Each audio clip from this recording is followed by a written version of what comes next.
Well, I am very excited because I am sitting here with Josh Shack and Joy Powers, and they are 2/3 of the Piccolini Trio, which is an amazing act that I had a chance to see here in New York at the Canal Street Playhouse, and they're clowns. You guys have made a living being clowns, and you started out, we're going to get into this, the Circus Smirkus, which is an organization I'm very excited about, but tell me, how did you get started in clowning? I saw my first circus when I was 3 years old, and I obviously don't remember making this decision, but I decided then that I was going to be a clown, and I don't remember a time in my life where I didn't want to be a clown. So yeah, it's been my life's passion and goal since I was 3 years old. That's amazing, and you're so good at it. And Joy, how did you get started? Well, I was a little later. I saw Circus Smirkus at age 15, and I just fell in love instantly. I was like, I gotta try that, and I did. So. And it's not easy. I mean, it's not as easy as it looks. What kind of education did you guys have to go through to get this level of skill that you've got? Well, we both had lots of circus training in Circus Smirkus. We've, tried all the circus skills, and clowning is a skill as well, and that's the one that really just stick for both of us, And it's a lot of people skills, like observing people, seeing funny things, and, being good with kids and things like that. Right. Right. And did you do other studies besides Circus Smirkus, Josh? Mostly before Smirkus, kind of self-taught, just through observation, going to circuses and shows of that nature whenever I could, and watching videos. And then I went to Circus Smirkus Camp, which is another program besides the tour, which is what we did. And we both went there for a couple of years before. It's like a residential camp, and like awesome. any camp, but you learn circus. And so how old were you guys when you started that?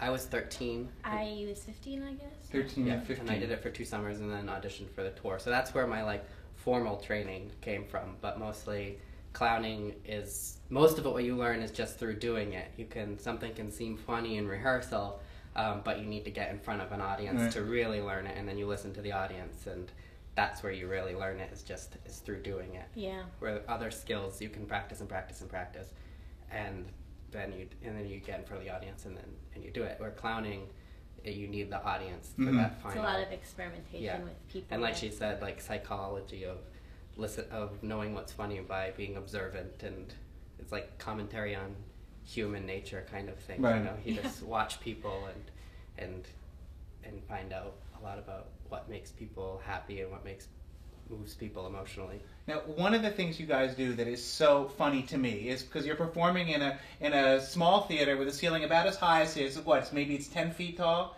and you set up one of those big teeter boards, like people, like the acrobats would jump off of, and there's a whole number, for want of a better word, that goes on as we're sitting there in the audience going, she's not really going to be going up in that. How did that particular bit come about? Well, it's a classic circus act. Right, absolutely. And circus clowns often parody circus acts. Oh, okay. So we wanted to do a circus-y thing. We do a lot of little clown bits, but this one's really like a circus themed thing, and so that's where it came from. I'm not really sure how we decided on teeter board. I don't remember, but it's a huge problem. Well, what's interesting is that even though we know you're probably not going to go smashing into the ceiling, however, you never know. It's the anticipation that really does it. Yeah. With the theme of our show is that the circus, we come with the props, a big trunk of circus props, delivering them for the show, and the rest of the circus never arrives, so the audience is there, and we decide that we're going to do the show. So it starts off with us kind of just doing little silly things, kind of improvising, and then gradually as we get more and more comfortable, we start pulling out bigger acts, and we start juggling and playing instruments, and then at the end, the big finale is we actually change our costumes and from our clown costumes to what traditional looking Eastern European circus troupe costumes. So there's big puffy sleeves and little velvet vests and stuff. So that was part of it too, was we wanted to have this big finale where it's now we've finally done the entire circus. Right.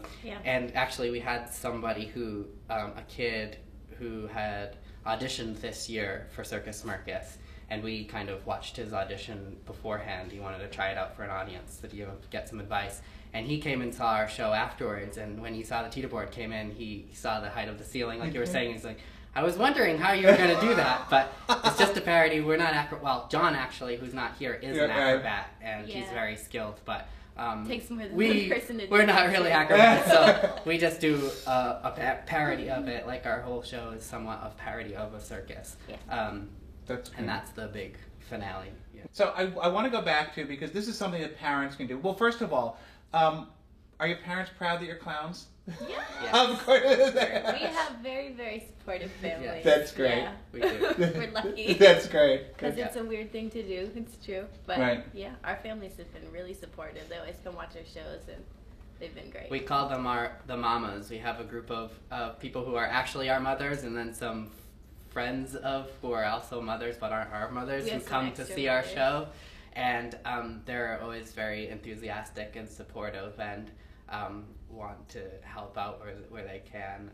My mom was very excited about ironing our teeter board costume shirts because she wanted to feel like she was contributing to the show. Yeah, my mom has us stay at her house all the time, and she always hosts. Her mom hosts us Thank a lot. you, Mom. Right away, I enjoyed the circus. So now, for kids who might see this, see a little bit of the clip, see you guys, and say, "That's what I want to do," what would you tell them to do? I would say look up smirkus.org, Smirkus. And we'll link to that. Yes, and if you are interested in the camp, you need to sign up early. Yeah, registration this year opened November 1st, and within 2 weeks it's full. So actually now even the waiting lists for Smirkus are capped. Right. It's so popular, the camp, that it filled up in 2 weeks this year. So next fall, if you're interested, sign up for summer of 2013, and then Smirkus Camp, if you're in the Northeast area, is a great thing to do. There's lots, and also if you look up American Youth Circus Organization, ICO, they'll have a bunch of links that will direct you to circus programs that are in your area. Smirkus is the only real touring in a tent professional tour in this country, but there are many youth circuses throughout the country that do a lot of throughout the year programming, after school training, and then a few performances at the end on weekends, kind of thing. So that's great, and mostly finding a chance to perform, right? Just yeah. trying it out and having a chance to perform. For clowning in particular, really just going out there and doing it, you know. Well, that's great. Well, thank you guys so much for coming in and talking to us. It's called the Piccolini Trio, and they are amazing. Look up Circus Smirkus. We'll have a link to that, and thanks for stopping by.